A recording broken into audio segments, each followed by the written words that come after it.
Buddy. Penguin Z0 uploaded this Insomnia Cure tier list video. You haven't heard me whine or complain about lack of sleep in quite a while, so maybe you assumed I cured my insomnia. You ignoramus. You disgraceful fool. If I put this glass of water behind my back, would you believe that it disappeared? Do you think chocolate milk comes from brown cows? Obviously, I can't sleep for shit, you fucking weenie. So, I thought it'd be fun to do a little tier list for all of the sleeping strategies that I've tried. I've got this broken up into Let's see what's here. I see some melatonin, naturally. Magnesium glycinate. Okay. Hemp oil. GABA. I've heard of that. Cold. Comics and books. Working out. Going outside. Static noise. Positivity. What seems to be like kefir grains or yogurt. Interesting.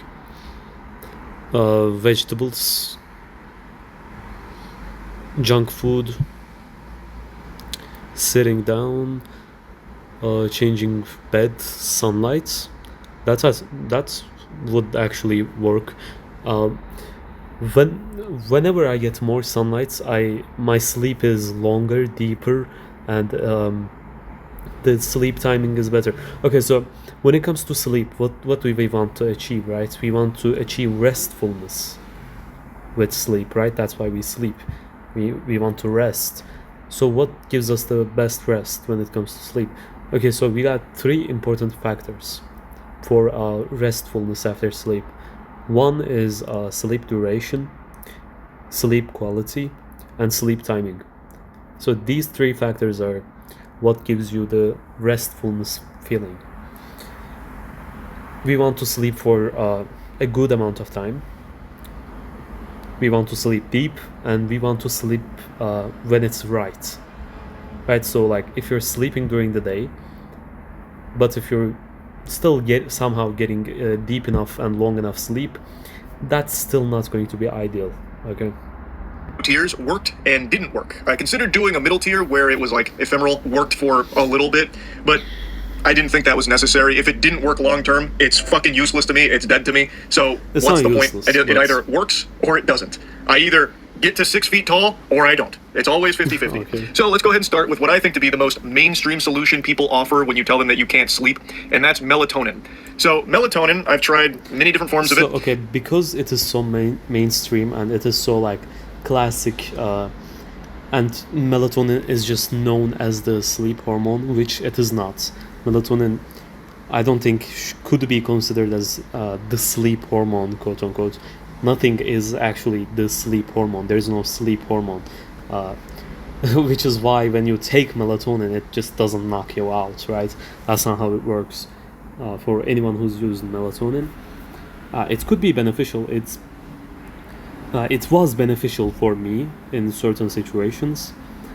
It has helped me a lot, but that isn't like it solves the problem. It didn't solve anything. It just was very beneficial in helping me, get somewhat proper sleep during a time where I really had problems that prevented me from getting good sleep. Okay. This was the most recent one I was doing, which was just the 5 milligram gummies, and it worked sometimes, I don't but really recommend not all the time. gummies, So really. sometimes I'd be popping like a couple of these puppies a night and still getting nothing out of it, just still lying there wide awake. I think pills are better than gummies because with these, there were like, when they're manufacturing these gummies, like the vitamins can kind of, like the ingredients can be lost, and I don't know.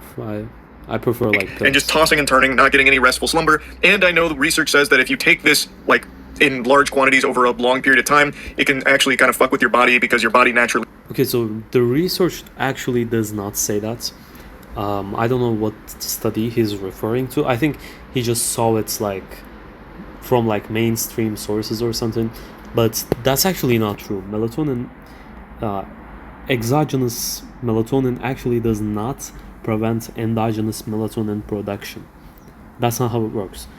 You can take melatonin for a long time and just stop taking it, and the next night you can have just as good of a sleep, which is why most people tend to be like, oh bro, it just doesn't work, it's useless, it's garbage. That's one factor why melatonin is quote-unquote overrated. Produces melatonin, and if you're supplementing it here, it kind of triggers the body to stop producing as much, so then you become kind of reliant on melatonin supplemental melatonin to get sleepy.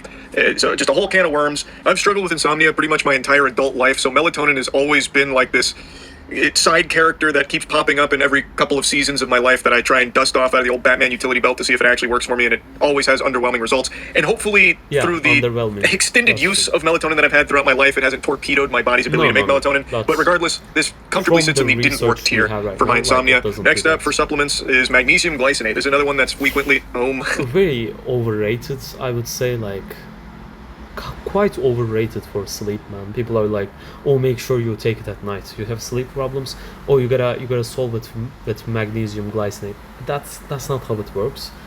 Like, it does somewhat allow your body to loosen your muscles. Like, if you have a magnesium deficiency, magnesium glycinate is going to help you quite a bit with your sleep, but it's not going to solve someone who has sleep issues for another reason.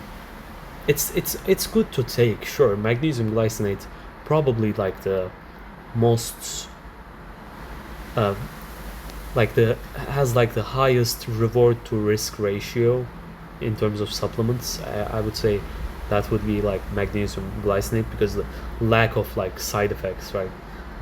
Like no one has problems taking magnesium glycinate from what I've seen, and it is sometimes beneficial, so that's pretty good. I could easily just do this take again, but who gives a shit?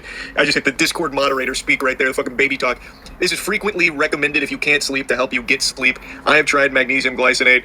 It didn't do anything for me at all. And there's also another supplement I just remembered that I've tried that I forgot to put here, so I'll just go ahead and make a mention of it while I'm on magnesium glycinate, because they go hand in hand with recommendations. Valerian root. I've tried valerian root. And by extension, I've tried like all of those like sleepy time teas and stuff. I'm just going to bundle all of that with this magnesium glycinate here, and they didn't work tier. None of that has worked for me. Another thing I tried is CBD. Another big thing where CBD gets touted is basically this panacea that can cure everything from, you know, the most serious of illnesses to just you being short and ugly or something. Like, CBD is something that is always recommended for every ailment or every trouble that you have. Right. Sleep is one of them that CBD is supposed to help with, so I've tried the CBD oils and such.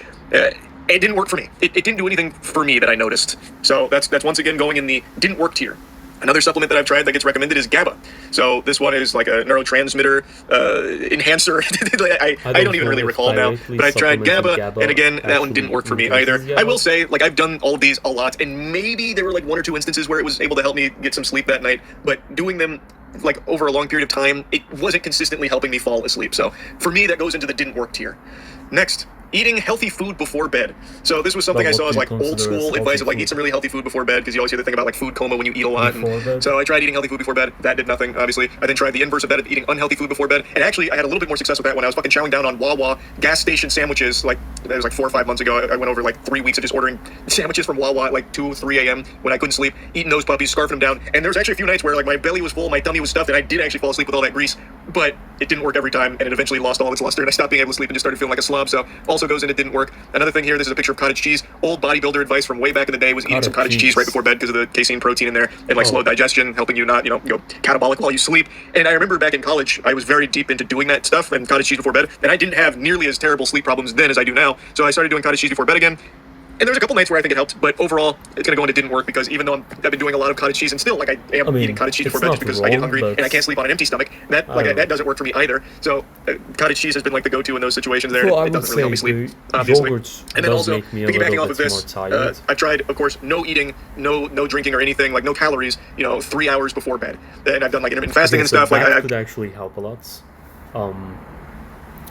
That could be actually quite beneficial for the quality of your sleep, because when you got food in your stomach, especially if you have underlying just gastrointestinal issues, that can really mess up your sleep without you even noticing. Tried to go to bed without any food at all, so there's no digestion happening, and that is by far the worst for my sleep. I actually cannot sleep on like a fully empty stomach. And heavens to Betsy, Lord help us. That's actually not surprising. Like, it's kind of paradoxical, like food before sleep and no food before sleep, right? Like, sometimes when you eat, it does make it easier for you to sleep, but in some cases where you have gastrointestinal issues, especially, sleeping before bed is just a terrible idea. My stomach growls when I'm lying in bed. That may as well just be an air raid siren. I am cooked for the entire evening if my stomach growls. Like, it instantly ruins my ability to go to sleep for that whole night. So I've tried, like, everything food-related. So far, the best results have come with cottage cheese, but it's not consistent. It's not even close to consistent. I've tried Jorkin the Peebness. This one has no real research behind it, but, you know, when you ejaculate, there's always that, like, you know, relaxation period, the post-nut clarity I'm sure you've heard of. I've tried numerous times just, you know, really getting after it, playing the skin flute, and seeing if that will help me, like, relax enough to just fall asleep. Not really. That hasn't really worked. This is white noise and, by extension, ambient noise and all of that. That has done fucking nothing for me, which was actually surprising, because in the middle of the day, like, white noise it'll hypnotize me, put me into a trance, and I'll fall asleep sometimes. In fact, I can fall asleep much easier during the day than I can at night. Like, if I go lie on my couch when the sun's out, like, fully out in the middle of the afternoon, I will just instantly go to sleep with no issue, no tantrums, no nothing. I fall asleep so much easier during the day. And I think some of that is contributing, white noise is contributing, and some of that because throughout the day you hear a bunch of, like, you know, animals and stuff around here, or, like, people driving, things like that, or, like, recently a lot of rain. But at night when I try and mimic these sounds through, like, videos or whatever, it doesn't do anything. It doesn't help me fall asleep or anything like that. So white noise has been completely useless. Piggybacking off of that, I've also tried meditation, like a guided meditation as well. That doesn't do anything, especially guided meditation. Usually when I follow along in YouTube video guided meditations, I end up just fucking lost in the sauce, going on some kind of weird side quest in my imagination, like some SpongeBob and Patrick type shit, which doesn't do anything to help me fall asleep at all. This one here is going for a walk. Going for a walk, I almost wanted to put it into work, because this has been, like, my last resort for a while now, of when it's like 7 a.m., 8 a.m., and I've been awake the entire night.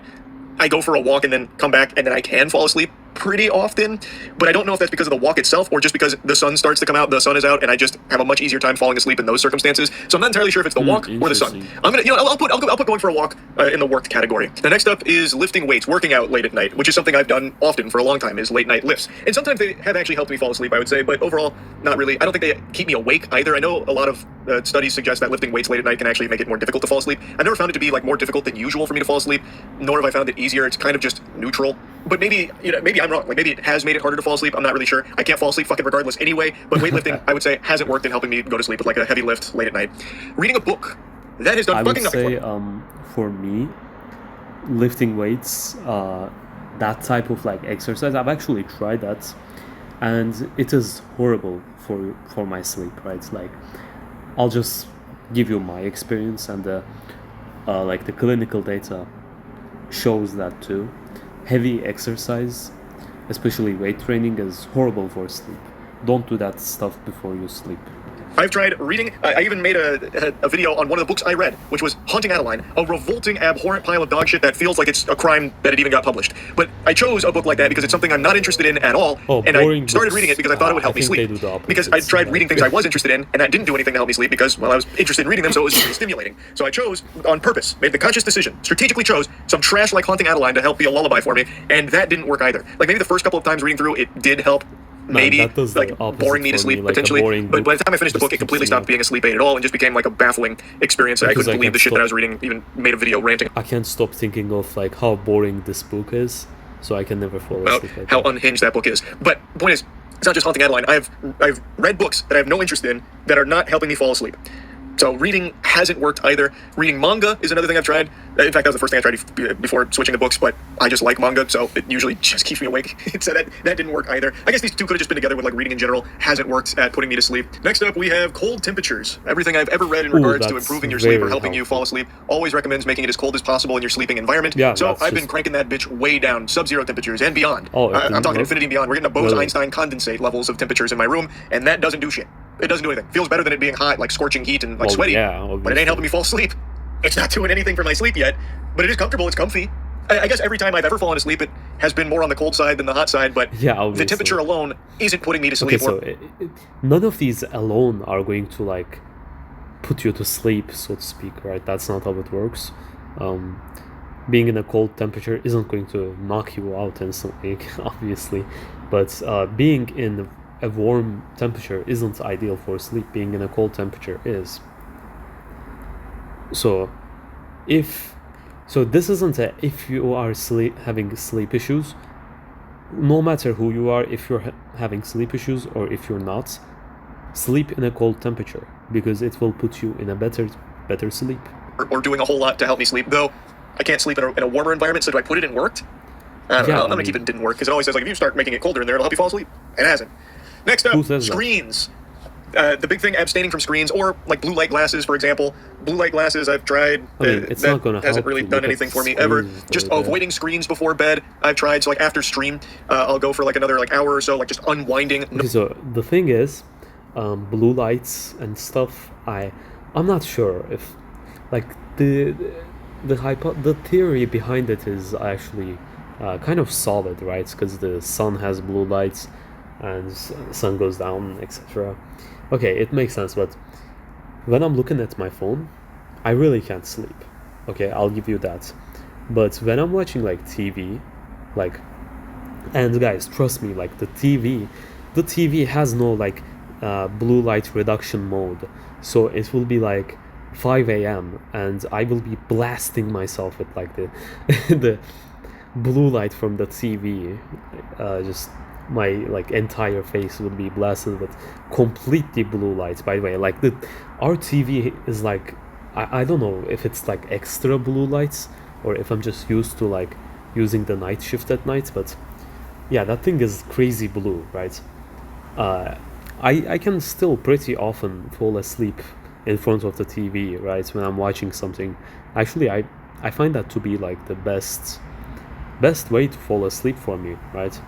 When I'm lying down in the beds, I really can't. Like, guys, I can't take boredom. I really can't. So when I'm watching like TV, even if I'm watching like some interesting movie, some action movie, or just some comedy, I can fall asleep quite easy like that.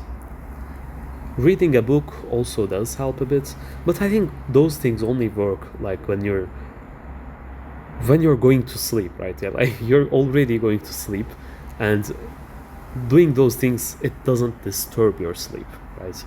Whereas like looking at your screens, phone, nothing. Obviously doesn't help me snooze, but I mean it is a good practice. Like obviously looking at your phone in bed or whatever other screens isn't going to do anything to help you sleep. It is just going to interfere. But yeah, just completely avoiding screens before bed hasn't solved my insomnia problem or my inability to sleep. Now this is a car. Now the reason the car is here is because this is something Matt has talked about in some of the videos we've done together. Every time I'm like a passenger in his truck or a passenger in a lot of vehicles, I can fall asleep pretty easily.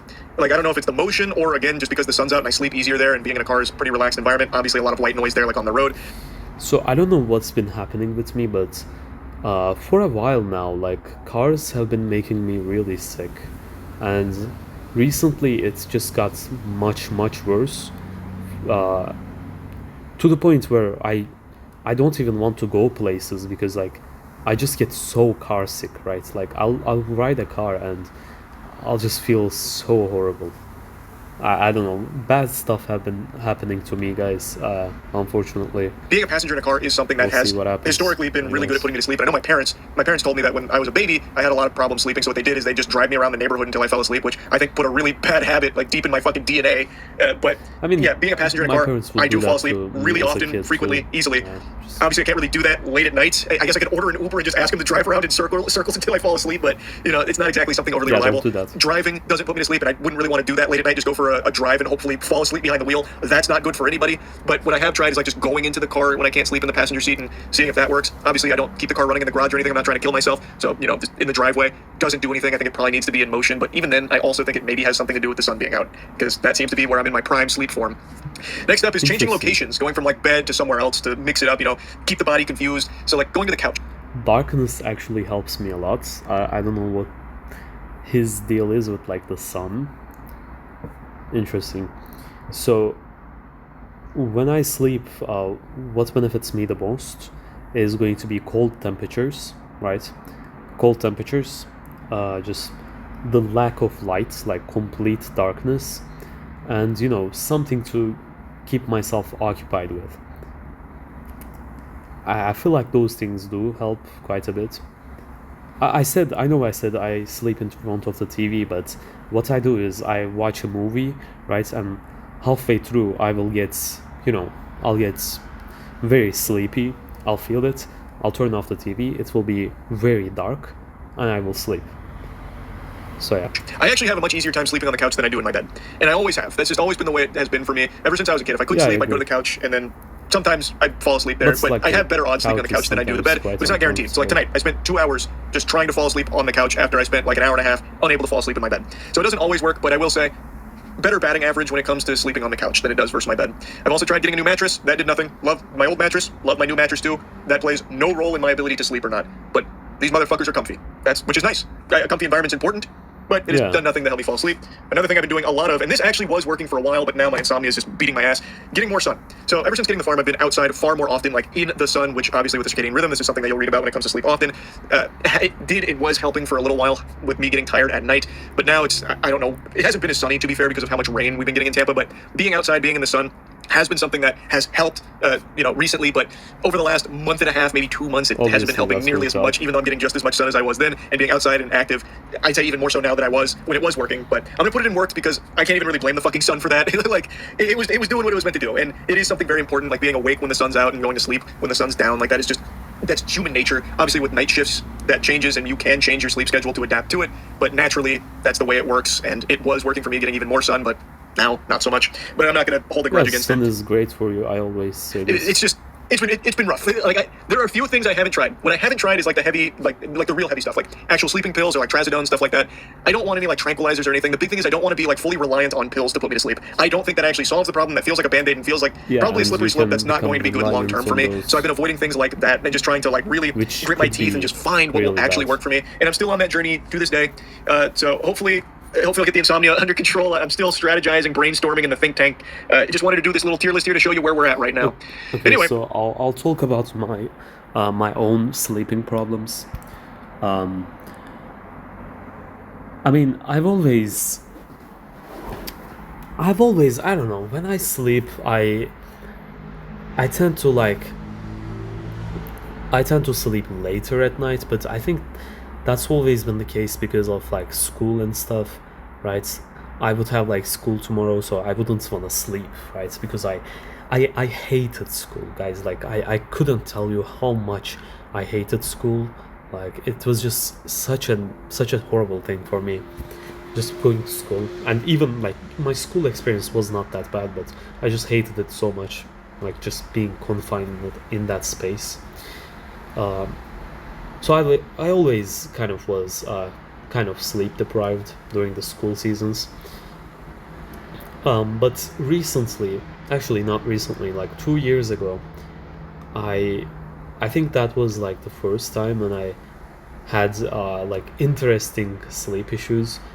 I had a severe B1 deficiency, as you all know, hopefully. I've talked about this a billion times. And my sleep started getting like really fucked up and really weird. Like I started going to sleep at like 8 p.m. and then I would wake up like 4 a.m. in the morning, and like the sun would be barely outside. Like sometimes I would just go and watch the sunset, right? Like it was really weird because it got to that point on its own, and like I would sleep at like 9 p.m. and I would just wake up at like 1 a.m. Like I wasn't able to sleep for long. I mean, I think that was obviously like from the B1 deficiency just messing up my nervous system, right? Like it was absolutely wreaking havoc everywhere in my body. Worst period of my life easily. But yeah, so after that was solved, I've had actually pretty good sleep, I would say. Like I was sleeping late now and then, but it was pretty good.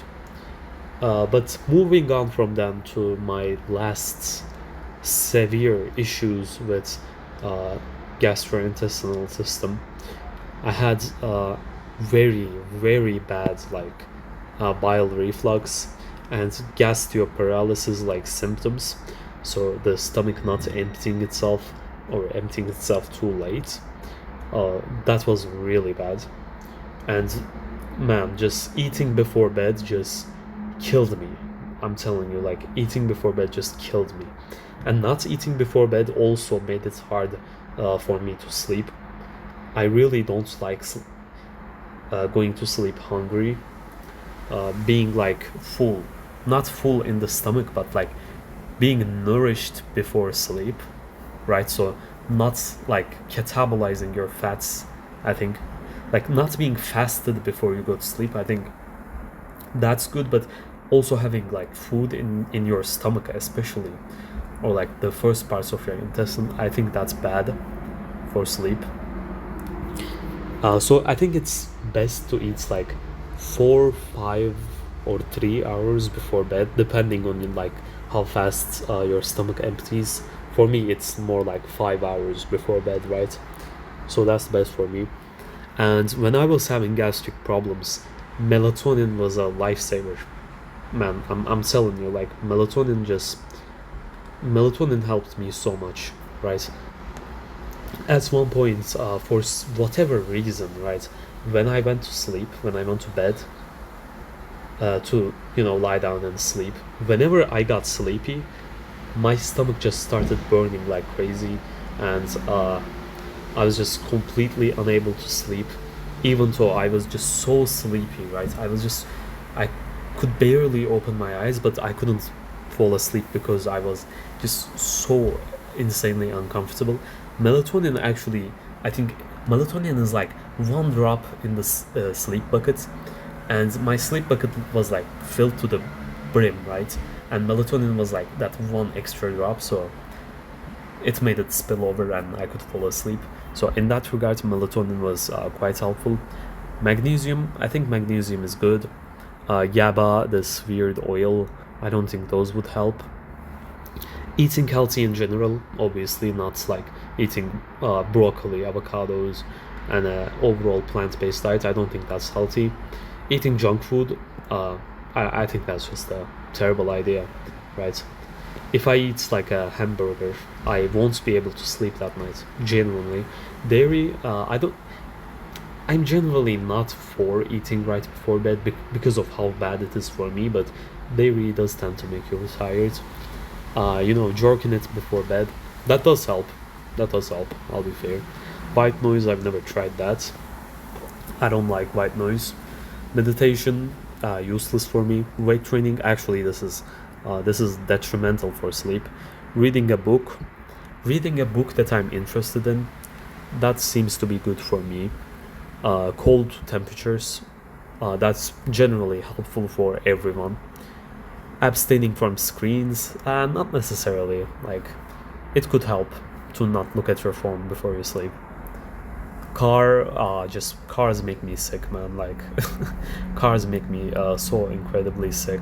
I can't take car rides anymore. Sleep on the couch, if it helps, it helps. Getting a new mattress might work. Yeah, so that's about it. I wanted to make this video because I recently struggled quite a bit with sleep. Yeah, see you.